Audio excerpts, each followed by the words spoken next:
Good day, my name is Lydia Mutinana and you're watching Open Studio right here on Cape Town TV. Today in studio I have Jamie Jupiter, who's been in the music industry for over 20 years now, and he is mentoring upcoming musicians and young musicians who wants to be in the music industry, I would say. Welcome to the show. Hi. So please tell us about your early life. Yes. You growing up in music, how you prepared, and yeah. Yes. Well, I was lucky enough to grow up in surrounded by music. My father worked for KPAB, the Cape Performing Arts Board, so I got to see a lot of shows. Yeah. And the musicals really, that's what really warmed my soul. And then I had a friend, Joe van der Linden, who we used to jam together. Okay. And we both had older siblings, so we kind of got into their record collections at a very, very early age. So when we were about 7 or 8, I was about to ask how old you were. We were kind of jamming to Bob Marley tunes on pots and pans. And Yes. And yeah, music just kind of started flowing. And then my mother actually was in the first intake of music therapy course, a music therapy course that was running at UCT. And at about the age of 13, she invited me to some African music workshops. And that's where I learned some traditional African instruments. And yeah, it was different to me because I'd learned piano, but now I was learning musical instruments from a perspective, not from a classical point of view, but from a more organic kind of approach. Yeah. And that's always stuck with me. Although I played euphonium in the school orchestra through high school. Yeah, when I left school, I bought my first harmonica.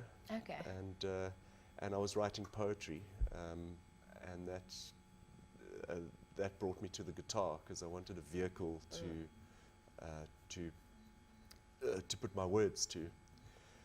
And I was always a percussionist, so all these things have kind of now, as I am today, I'm a multi-instrumentalist, and I brought all these things together. And yeah, music.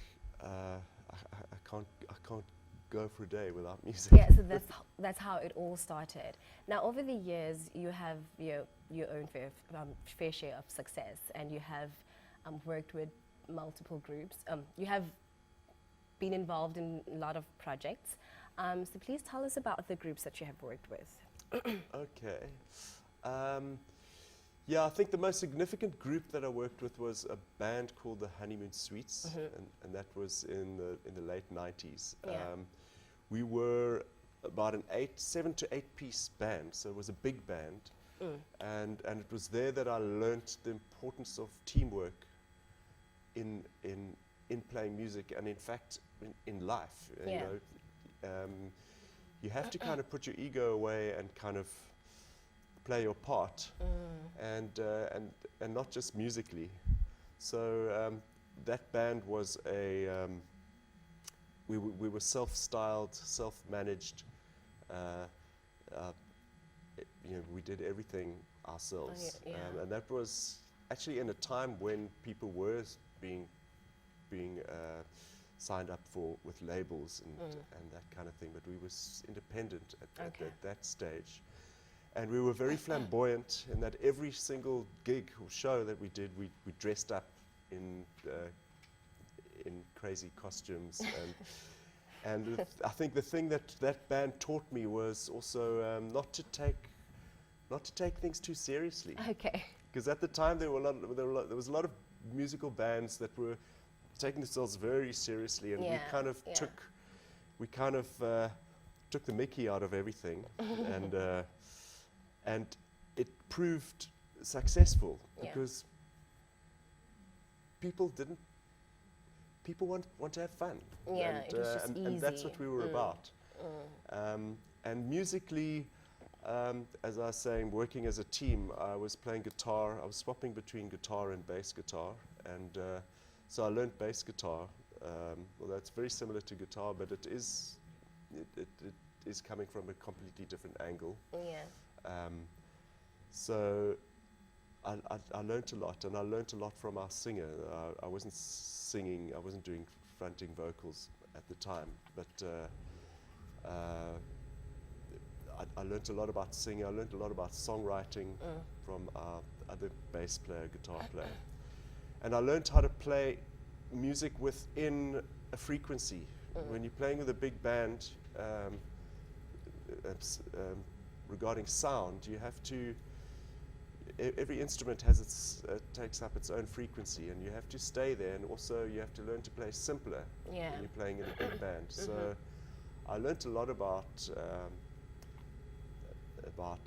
orchestration and while being in the band. While being in the band. Let's talk about is it your first album, Brighter Life? A Brighter Life. Let's talk about it. Why did you decide, okay, I'm going to produce now this music, and what was the thought behind it? Right. Yeah. When I was with the Honeymoon Suites, it was quite a group effort, and the songs were very tongue in cheek and very lots of fun. So when I went solo, and A Brighter Life was a lot more personal. Yeah. But a positive. The thought behind that album was it was released in 2004. Yes. And it was about bringing people together. And I was lucky enough to work with an incredible vocal group called Intilo. And it was very much bringing people together, but also giving a positive message in South Africa at the time. I think we'd gone through this sort of Rainbow Nation kind of honeymoon, and we were I was still trying to keep things positive and keep things uplifting. So it was very much an uplifting album, very positive. People told me it was uplifting. Yes. We're going to take a quick break right now, but we're going to talk about the instruments. We're going to talk about your album, because before we spoke, that's so significant to you, and that is so important to you. So viewers at home, do not go anywhere. We will be back just after these.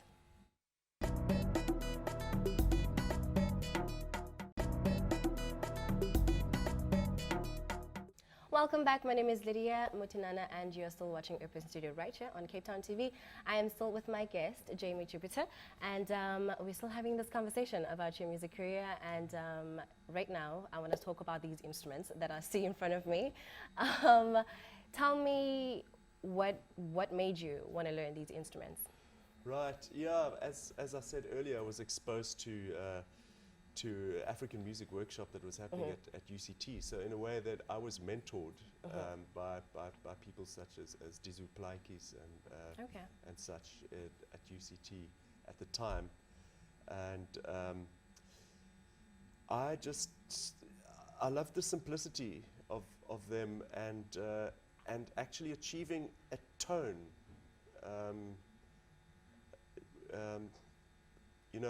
Sometimes one picks up one plays an instrument that's got lots of notes, like a piano or something, but you don't really concentrate on one sound. And I really enjoyed getting a good tone out of an instrument, because it's limited.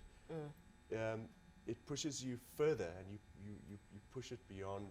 Yes. You make it part of yourself. Yeah, because earlier on, I heard you playing one of them. Well, you were playing two of them, and I was like, what? That sound. Can you please tell us the names of these instruments? Yes. Well, this is an iqilongo. Okay. And it's really just a piece of pipe, but originally would have been made from a river reed. Okay. And it's a fluting instrument. And the sound that comes out from it? It sounds like this.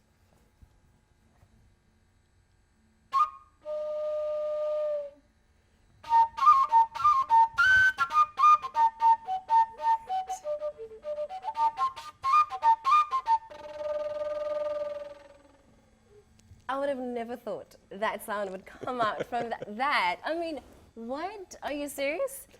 And the next one? Yes, something called isitolo tolo, which is actually it's a jaw harp. So these are all African instruments, because like I'm hearing the names.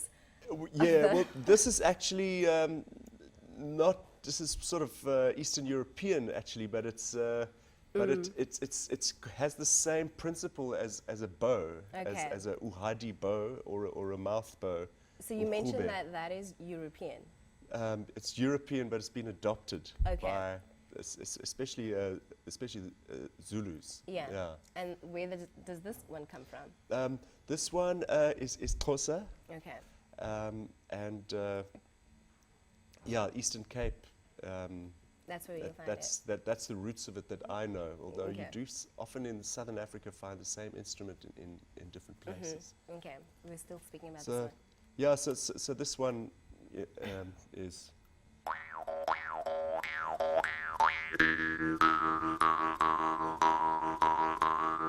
Who would have thought? Who would have thought?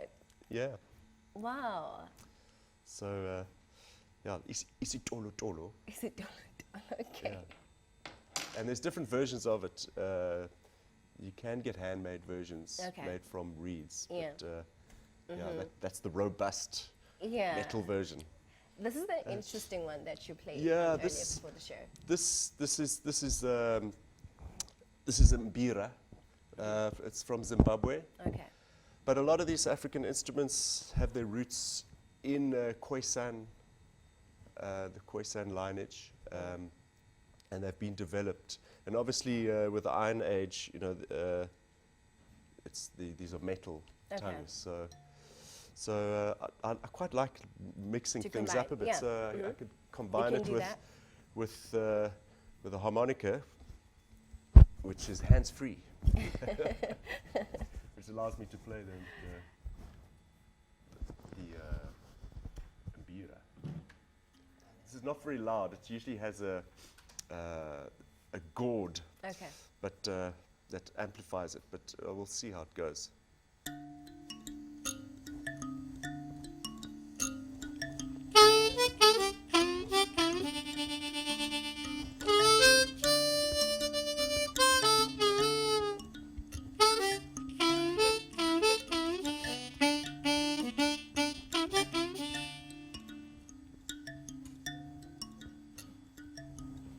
Wow. That's so beautiful. I mean, like, it's insane.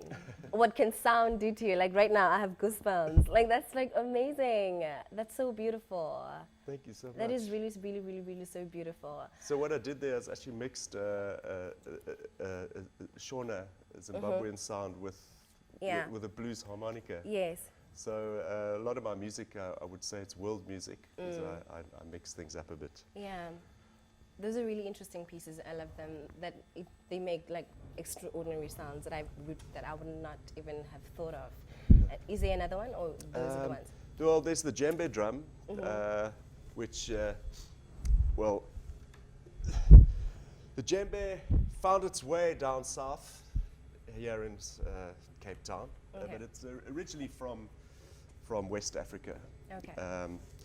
So it's a very versatile drum in that it has a bass note in the middle and a tone note Okay. on the edge. So Okay.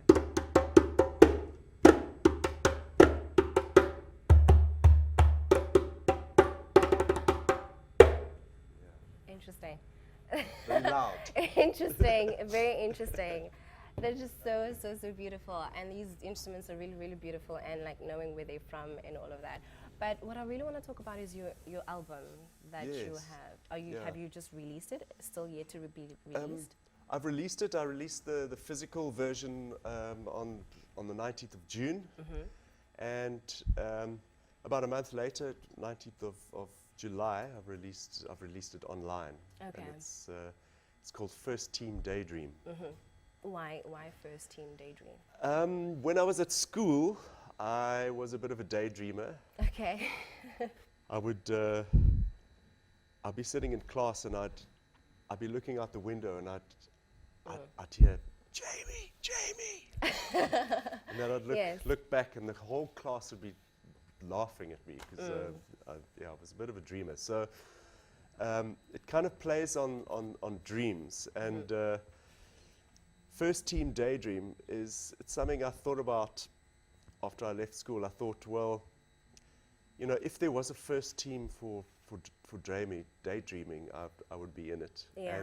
And I also figured out that I wasn't the only daydreamer.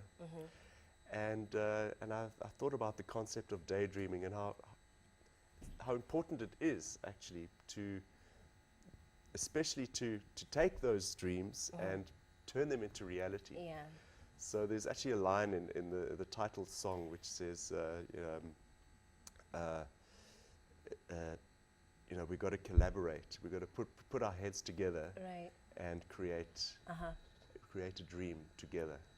Jamie, let's take a quick break, and we'll be back with more of him and more of what he does just after these.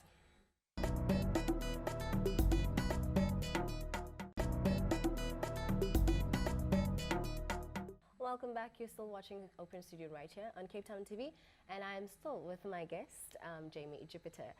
Before the ad break, we spoke about your album, but I want to know, how was it like producing the album, the whole process behind it? Right. Yes. Yeah, with recording an album, if you can find out how you're going to do it from the beginning, then it's pretty plain sailing. Yeah. So I took a little bit of time making some mistakes and trying to find out how I was going to record it. It didn't take too long, but I recorded with Robin Auld, and what we decided is I would sing and play the guitar with a click track, straight live like that, and then we'd overdub the other instruments around that. Yeah. So in actual fact, the album came out quite organic because I wasn't overdubbing. I wasn't putting down drums and then bass and then guitar and then the vocals at the end. It kind of, because the guitar and the vocals were at the same time, it's got a very live feel, which is to me is quite important because that's how I sound live. I didn't even ask you what genre of music you produce or you sing. Right. Yes. Well, this album has got. It's got reggae, it's got slightly Afro vibes, it's got a bossa nova, so that's a Latino kind of vibe. It's got a country song. Okay. It's got a blues. So it's multi-genre. What my producer Robin Auld he likes to call it roots pop, because the songs are quite poppy, but they come from sort of the roots of pop music. And what kind of message are you trying to convey with your music? Or if I'm listening to your songs, what is it that you would like me to feel, or where do you want it to take me? Right. Well, it's there's humor in quite a lot of it. So there's something we can all relate to. But there's also sadness and darkness and longing as well. But I like to be, I don't like to be too self-involved. So when I write a song, I try and write something that people can relate to. You know, a basic human condition, or something like that. Yeah. Being a mentor for young musicians, how important do you think it is for established musicians to mentor young musicians? Yeah, I think it's very important. We learn from our mistakes, so that's how we can give young musicians a little bit of a shortcut in saying, you know, I did this wrong. You don't want to go there. Yeah. So, in that way, and encouragement, just encouraging the strength, working on a young person's strengths, and also pointing out the where things that they need to work on. Yeah. Later on the show, you're going to perform Right. But before I close off, I want to know, people out there want to know how they can find you, how they can connect with you. Right. Yeah, you can check on my website, jamiejupiter.com, and Instagram at jamjupe. That's my Instagram handle. And you can find my music, my new album, First Team Daydream, on online platforms. You know, all the major ones. Yes. Yeah, the Spotify and the iMusic and all that. Yeah, if you just search for it there. Well, Right. thank you, Jamie. This has been a pleasure. It has been a pleasure speaking to you. Thanks, Lydia. And it has been a pleasure to be with you as well. But that is it for our show. He's going to be performing later on. That's it from me, Lydia Mutanana. I'm out of here.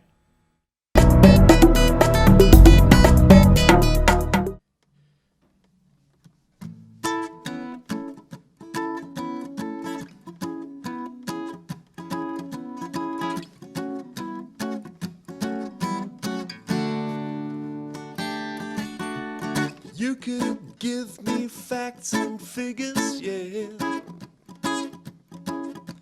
But what I want is something more. 'Cause numbers slip through my fingers. It's in the game and not the score. 'Cause I've got this feeling, and it feels good, like the rhythm in your soul, good. I've got the love to make you whole, good. Don't be afraid to lose control. Now if people try to intercept you, yeah, thinking they can change your ways, they may offer you a new direction. You might say it's not quite what I'm looking for. 'Cause you've got this feeling, I know you got this feeling. You've got this feeling, baby. Yeah, yeah, yeah, yeah, yeah. And it feels good, like the rhythm in your soul, good. I've got the love to make you whole, good. Don't be afraid to lose control. It feels good, send your loving back to me, good. 'Cause it's what we got to be, good. Come on, I can set you free. 'Cause I'm ready to let go of all the things that don't belong. Open up these wings, feel the wind blowing strong. I know we can go further than we have ever gone. I feel it deep inside me, I'm so glad you came along. And now we're floating down the river, going with the flow. No fear of going downstream, it's where we got to go. I'll be there right beside you, keeping you afloat as the birds sing out this song. I've got this feeling, I've got this feeling, I've got this feeling.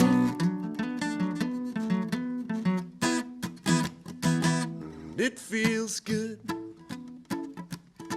so good, so good, yeah.